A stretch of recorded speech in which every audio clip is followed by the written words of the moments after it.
It is December 4, 1993. I'm Charles Conn in Deerfield, Deerfield, Florida, and very delighted to have dear friends of long ago. The lady is, and her lovely daughters. I have not known that long, but we're certainly delighted to have you, Sister Poitier, and your husband, H.G. Poitier, and I worked together. He was the first person to be brought into office in Cleveland to help us in a very difficult period, and he did a very wonderful job of representing the black constituency of the Church of God and helping us in a period of transition that we were having. But it's also very nice to have your daughters, and I'm glad that they have come along with you as well, and we'll ask them to say some things as we go along. But mainly it's your story, Sister Poitier, and your name is Celestina, and Celestine, and these beautiful exotic names that go in the Poitier family are very, very nice, and I appreciate it very much. But thank you so much for coming by. And I want you to take the microphone now and tell me something about your husband's life and about his ministry and about your life together and your family. You have a very distinguished family and a sizable family, I must say, too, and all of that. And well, we have a lot of points of similarities between us and the two families, and so it's good to see you. God bless you, Sister Poitier. When did Brother Poitier begin his ministry?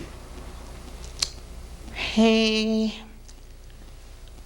was saved in 1924, and not long after that, he began his ministry through witnessing to different people. And he worked, and all the distinguished reporting black church was set in order through he and a few of the older ministers. Now they have quite a number, but they're just kind of like mission churches, but this Deerfield church and some of the other larger black churches, they were set in order through my husband and some of the older ministers' work, Bishop Curry and Bishop Wallace and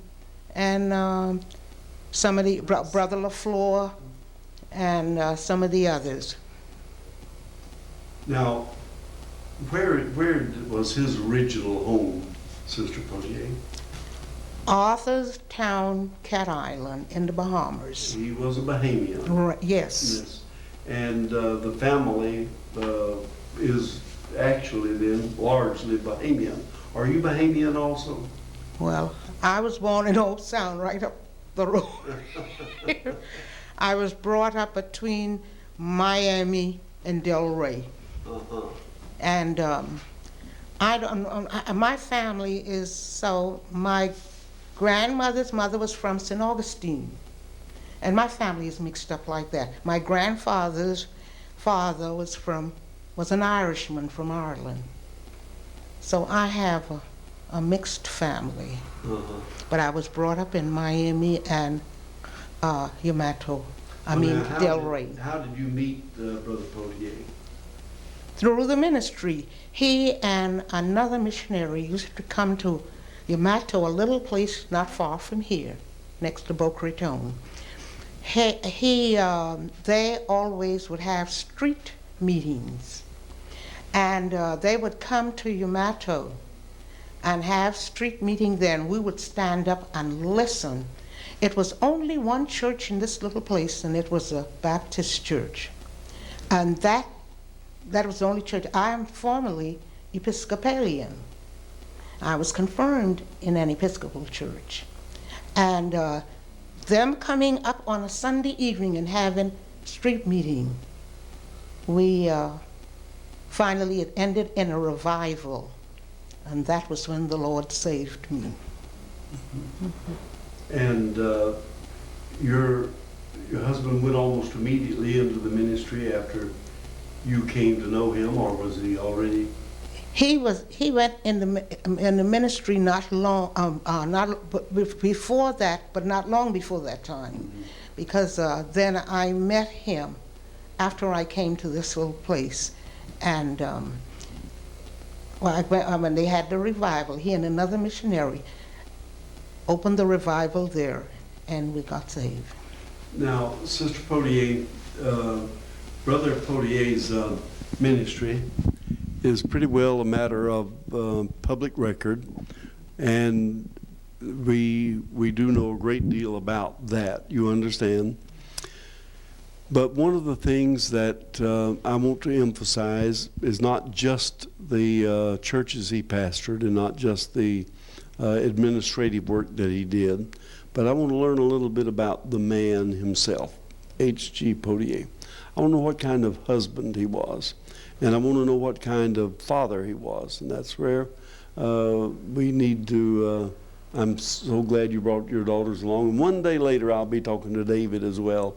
I called him some time ago trying to set up an appointment to talk with you and to talk with him, so I'll be talking with him.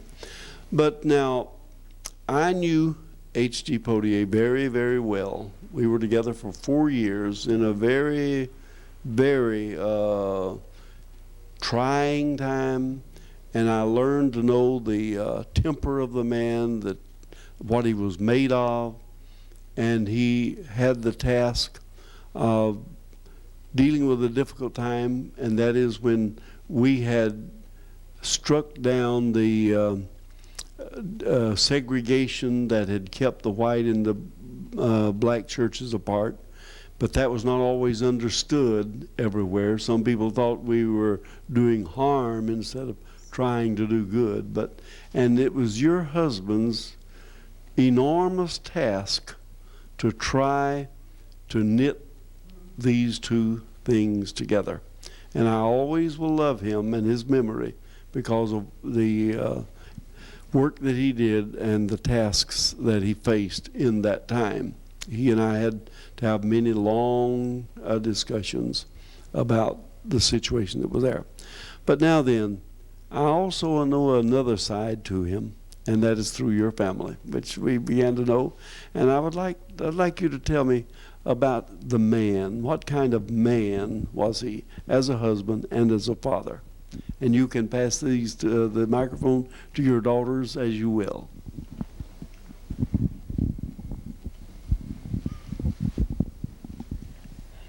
My husband, Brother H.G. Poitier, was a very good man. I mean, we had a beautiful life together with all of our children. And you know, his passing affected me so much until everything that my children do now. She's a minister. She's a minister. And David is a minister. And I have another daughter who, she doesn't have her exodus, but she, like her daddy, she knows the scripture. Like, I don't know what, she's very good. And when they are on any program or they do anything good, I start crying because I know the kind of husband my husband was and how he was towards his children. Then I miss him for not being around to see how they work in the church. If she's preaching or she's praying, the Lord always anoint them both greatly when they get up to speak with him. Then all I do is sit down and cry because I miss Daddy because he's not there. And I know what he always wanted for them and how he brought them up to be a part of the church. And I don't have anything to brag on, but I thank God that my children represent the Church of God like the Church of God. Now, sometimes now, I say, well, the church is not like it used to be. But you know what? You look at my girls, and you could tell they are different from the majority of the young people. I don't have anything to brag on, but I thank God, because it is through him and the way we brought them up and how they stick to everything, Church of God. And I am grateful to God for them.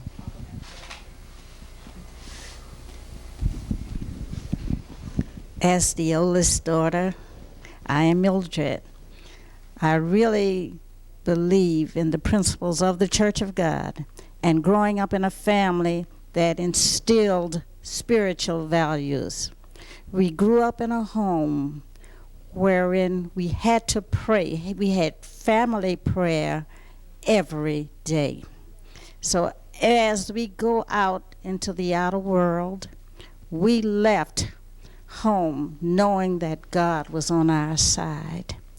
Where sometimes we were at work or at school during those years, but thank God for family like mother and dad. Now Dad has gone on to be with the Lord. He has left a legacy behind, and we do work together as a close-knit family. And I am grateful for that to this day.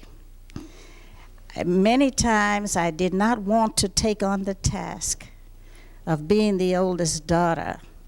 And Dad would say, well, Mildred, I am depending on you to carry on.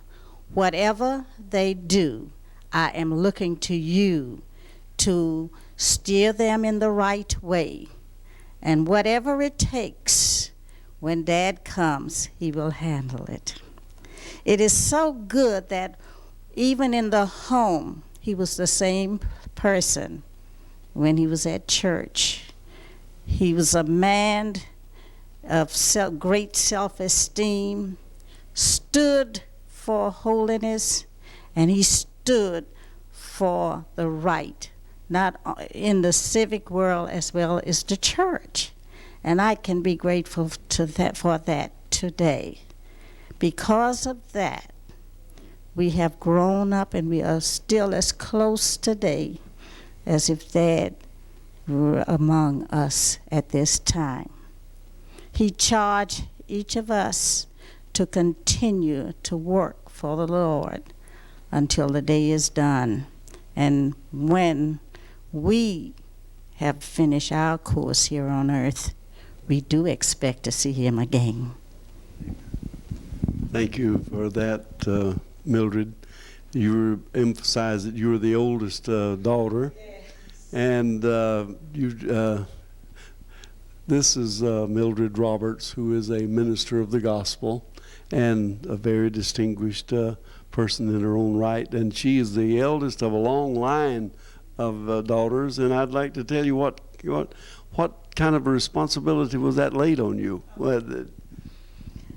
Many times Mother and Dad were taken out of the home, and he said, I expect for you to see that everything goes right in the home, whether it was cooking, cleaning, taking care of the younger ones, but just be there. And when Dad comes back, you just report to him anything that they did not do while he was away, or Mother. Because we realize that when you have a father who is a minister, many times they are taken out of the home, and many times people don't think we are human. But we have to share. And so many times that was left upon me. And I did not want the responsibility all of the time. But as I grew older, I realized that it only helped me to be a person in life, whether it's in a secular world or in the church world, that you have to be dependable and stand up and serve wherever it demands serving. And Xenobia, you're a minister too. This is Xenobia Poitier-Anderson, and I'd like to know where you fit in to this family scheme. Are you one of the younger ones, or just what? I am the fortunate 13th in the long line of 17. 17 children. Yes. Emphasize that. So they will hear what you say. Yes, I am the fortunate number 13 in the list of 17 children. There's only one older than Mildred, but Mildred is the oldest girl in the family. And we always refer to him as Daddy. I remember, though he was gone a lot and Mother had to assume the role as mother and father because of his leadership role in the church, every time he left, there was a hug and a kiss. And as soon as he returned, everybody in the house jumped. Here's Daddy. Everybody lined up to get a hug and a kiss from Dad. Mother didn't tell you that she calls him Sweets. She always called him Sweets, and he called her Sweetheart. And we always remember that. We remind our husbands, as a matter of fact, that they need to become a Sweets like our dad. But Dad challenged even the youngest of us continually. He seemed to have a very clear perception as to what each of us was capable of doing. And so he never asked us, can you do something? He would simply say, Xenobia, do this. And your only response to Daddy was, yes, sir. And he was not a loud man. He wasn't a boisterous man. As a matter of fact, he'd walk so quietly until he'd walk up on you and kind of catch you doing things, and you didn't know Dad was standing there. Now, we always knew when Mom was coming, but Dad simply would walk up and he'd talk to us and tell us what we needed to do. I remember after I had our first child, Dad came up several weeks later to visit. And as he was leaving the house, I walked outside with him and wished him well and hugged and kissed him. And he said, all right, Xenobia, now hurry up and get yourself together so that you can do what you're supposed to do. And I looked at him and I said, but Daddy. He said, you have a responsibility and you have something to do. And that was all he said, and he turned and got in his car and went back to where he was living. So he had a tremendous effect on all of us. Tremendous. The things I do today, every day, is as a result of what I believed Dad would have wanted for me to do. And anytime, I didn't necessarily like the ministry all the time because it took one of the most important people away from me when I wanted him all the time. But I respected that job, and as a result, it's made me the kind of person that I am. And anytime I have something to do, one of the thoughts that goes through my mind is, Daddy taught me to do this. Because he never asked me if I could stand up in front of an audience and speak, he just simply says, Xenobia, get up and do this. Now, in my profession, at any time, I get up, I do what I have to do, I sit down, and people look at me as if it's something that I've mastered, but it's a process of learning and training that Daddy saw in us. I mean, that's the kind of dad he was. Now, in most big families, I know our family, we have 12 children. We have them divided into, they've divided themselves. The 6 older ones and the 6 younger ones. And the older ones have a rivalry against the younger, and the younger against the older. The older think that the younger are spoiled, don't have it rough like they did, and the younger wish that they'd had young parents like they had, and so forth. So I'm going to ask you, because this is an unusual family. I mean, it's accomplishments and attainments, and it's one of the distinguished families in the Church of God. So I'm going to ask Mildred to take the upper half and tell us who they are and what they're doing. And then, Zenobia, you take it from where she leaves off and take it all the way down. We'll hear the names of all of them. This is quite interesting. The oldest, that's a boy, or a man, of course, now. That's Joseph Fillmore. Lives between San Francisco and Philippines. He has served in the Navy for many, many, many years, and now he is still involved in that kind of work. So he travels to and from the Philippines to San Francisco, and that's how he spends his time.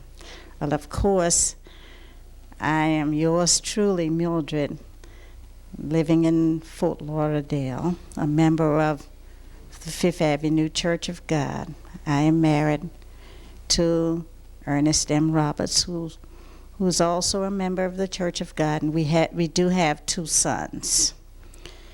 Hazel, that's the third. Oh yes, I've just recently retired from the Broward County school system. I spent many years there teaching boys and girls, and most recently I have been involved in teaching remedial reading. So I've been in that area for a number of years, and although I have retired, I still can't stay away from the school because they're always calling me to do something. My husband is a retired elementary school principal also. Hazel lives in Buffalo. Zenobia, you will have to help me. I never can pride myself in following all of these children. Hazel lives in Buffalo, as I forestated. What about her? She was married to a minister. He's deceased now. Yes. And Helen, a retired school principal who lives in Fort Lauderdale. What did I say? Oh my goodness. Helen Munnins, I'm sorry, she is a retired school librarian. So she is a member of this church.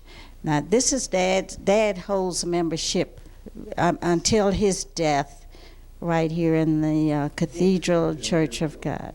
So Helen is also here as a member. After Helen, Elva, that's far in that line. Elva lives in Buffalo with her family. Vera Dolores lives in Fort Lauderdale, also a member of the same church that I attend. Then comes David. David is now residing in Hallandale as the pastor of the Greater Hallandale Church of God. Have I reached the half mark? Oh, yes, he was a member of the Lee College Board of Directors. Helped me there. Anything else I have missed? I have not gotten to half yet. All right. Okay. Now, we come now to Harcourt Garfield Jr. Finally, we got a junior. And that is so nice. Yes, right. But whatever it is, he's doing great. Lives in Miami. Lowell, no. Yeah, no, Arnold. Didn't I tell you I can't follow it? So you're doing well. Okay, Arnold. Also, he used to. No, but he was in the Navy. Yes. Served many years in the Navy. And you can tell where he's living now, out in California. He never came back to this side. Not to live. Well, that's what I'm saying. So now he is residing in Los Angeles. Long Beach. Oh, it's Long Beach? Yeah, it's in Long Beach now. Well, when I was out there a couple of years ago.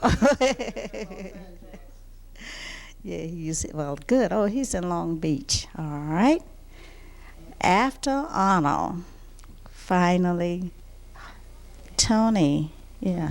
Okay, Anthony, who lives in Jacksonville. In Lowell? Yeah, Lowell. Okay, all right. I wanted to get to him a long time ago. He's residing in Miramar. That's near Miami. Yeah. Oh, do you do? Oh, well, do you know where it is then? Now, you're supposed to help me. Can you pick up? Yes, I'm Yeah. Okay. After Lowell, there's Andre, and Andre lives in Orlando. And he works basically for himself in the car business. And then is Xenobia. That's me. I'm an assistant principal for the Martin County school system. My twin Zenana is a pastor, well, not in pastorate now, but her husband, Reverend Michael Reed, has served the church in various capacities. Treva, who is a media specialist here in Broward County. Lisa, who also resides in Miramar, and Lisa works in Fort Lauderdale. Lyndon, the baby of the family, has been left to reside with Mom.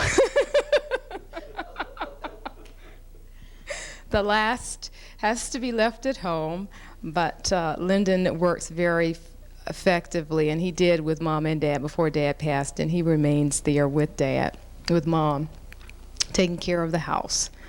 So that's the list of children in the long line. One thing I would like to say about Treva, we attend the same church, but she is the one, Bishop Gooden, our pastor, says so often, evidently Dad's knowledge about the Bible was passed on to Treva. She is really fantastic. Therefore, we certainly work together in any kind of church work as far as, in fact, she is our Christian education directress for the local church. So I'm telling you, we have everything we need right in this family. And we just celebrated our Thanksgiving feast. My husband and I hosted it in Fort Lauderdale. We had a church service preceding our celebration, and it was so spiritual. Everyone sharing, and Xenobia sings so beautifully at that occasion, and it was just a blessing for the family to get together. Treva is absent today because she's at the university. Treva, she's absent today because she's at the University of Florida over in Gainesville. She went to take a test on a special subject, and so that's where she is today. This is a truly illustrious family, and it's rare to find a large family of greater distinction anywhere. And I mention this not because it has any special distinction, but because it might have some familiarity and some point of contact with those that hear the name Poitier. They do have a first cousin who is an actor. His name is Sidney Poitier, and I just mentioned that as a part of the record to let the people know that the name that they might be familiar with, Poitier, to know that you are the same family. But the family, you are such a beautiful spiritual family. Now, when your dad and I were together, The church was really working to find its way into breaking down the barriers of segregation. We have been applauded by many other groups because we had the courage and the boldness to do it. But this has not been satisfactorily received by all of the people of the church. And I would like to get your points of view, especially you girls now in this, because you're still out there on the cutting edge, and you're still, what do you really see? Where are we in the unifying of the Church of God that we've all set out to do? Mildred, what have you encountered, and what do you encounter, and what do you see about our efforts to bring about the unity we started out to do? This is a subject I know that it takes time to deal with it, and I can remember what you have done along with Dad for the church, and I've gone through that, not only always present, but certainly as I foresee it. Now, the church still has a long road to travel, but I do see some results. What we still need to do, continue to pray, which I believe that is the key. We still need to pray that, and only prayer can change individuals, but we just have to keep on with the transition period, keeping it before them and not giving up. I do see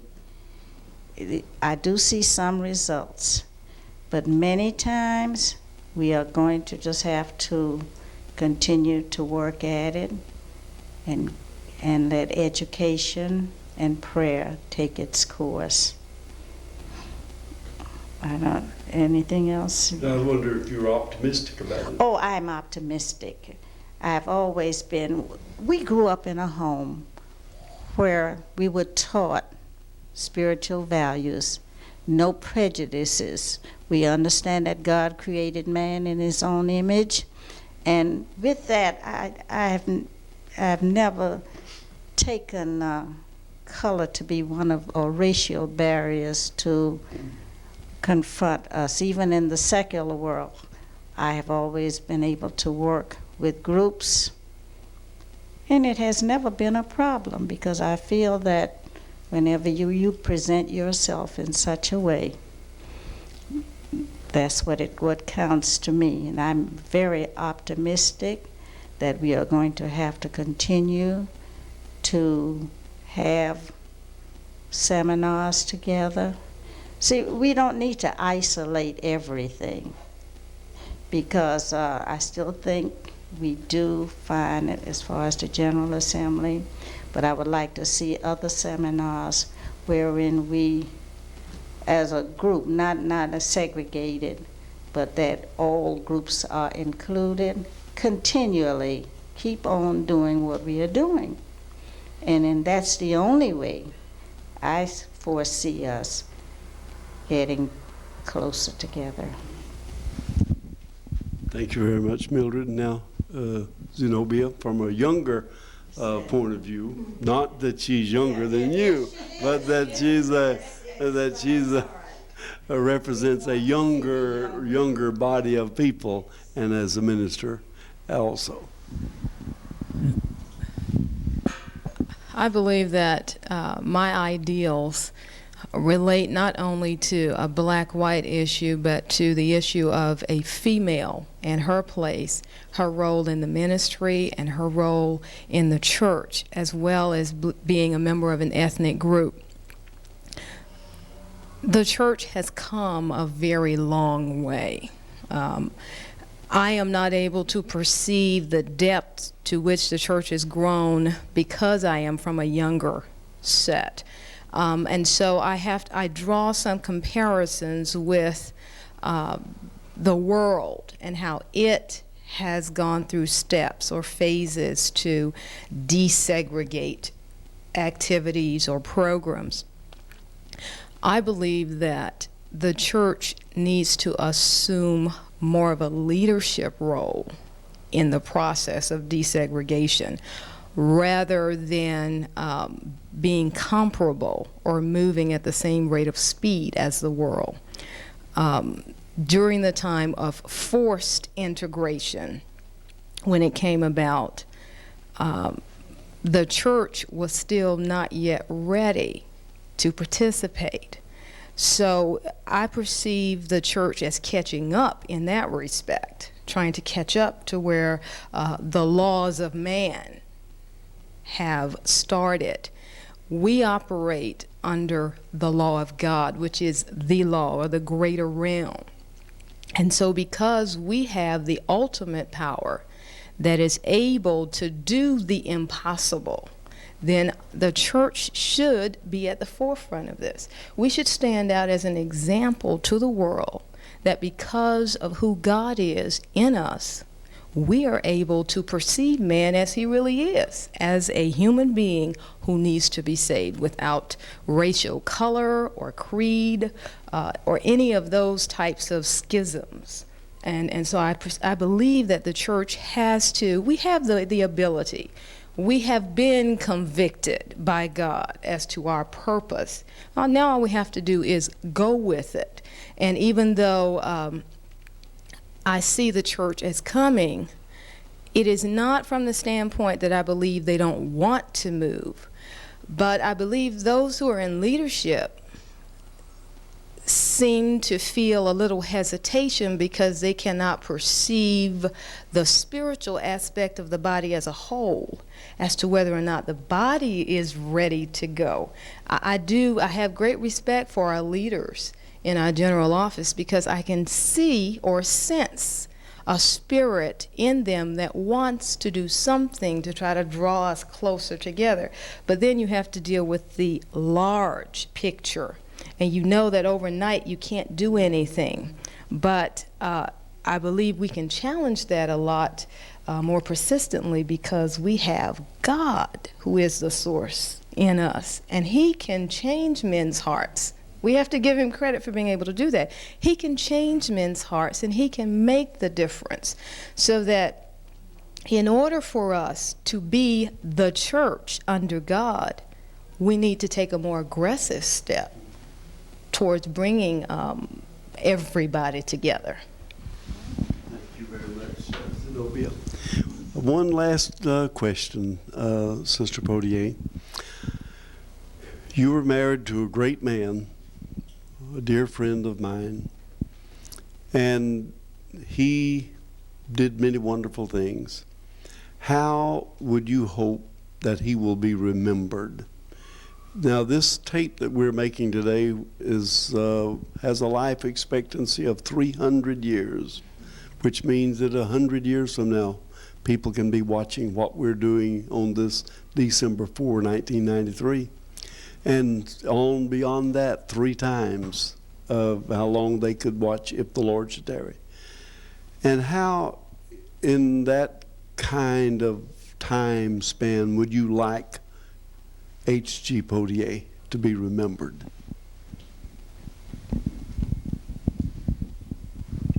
I would like Sweets to be remembered from the type of person he was, and everybody loved him. Now, there were a few people who thought they called him names, and they weren't nice names. Uncle Tom. Yeah, Uncle Tom. And we had to listen. I had to listen to them saying that, but I never said anything because I knew better. And but I would like for him to be remembered as a man of God that did everything. As far as color, he did not make no distinction. Whatever the work was to do, he did his part. And he was always a Christian man. I don't know anything else about him but being a good Christian, family-wise and church-wise. We pastored some churches for 15 years, 10 years, and all like that. And he was always our soft, loving type of person. And just a few people who, I don't think they were really Christian, what would call him an ugly name. Yes. Because he lived the Christian life. He believed in the church, and he stuck with the church. And he always wanted to do that. And he did that because he felt like that was right. And I always want him to be remembered as the man of God who did everything he wanted to be right. Yes. I did not know if you knew or not, but I was aware of some people calling him an Uncle Tom. I worked with him closely, and Uncle Tom, he was not. He was not. He was a man of strength and conviction. He was a man of tact. And he was a man that believed in the other man. Don't try to force people prematurely into something until their hearts have been won to it. And because of that, some who were impatient and some who were much more, and I hate the use of this word, but it is the buzzword for the time, were militant, even within the church. And these people felt that he went a little too slowly. And for that, he gained, I guess, the name with some, but a very few, very few. He, and I would like him to be remembered in history as a man of strength and a man of principle and a man of great Christian care. Thank you so much for coming to be with me. It's been such a pleasure to have all three of you. I've been talking to the family of H.G. Poitier, his wife Celestine, and Mildred and Xenobia. And they're very lovely ladies all. I wish I could meet all of them and see if they're as lovely as you are. And it's always a delight to be with the family. We have great, great affinity with those of you we know. God bless you, and thank you for coming.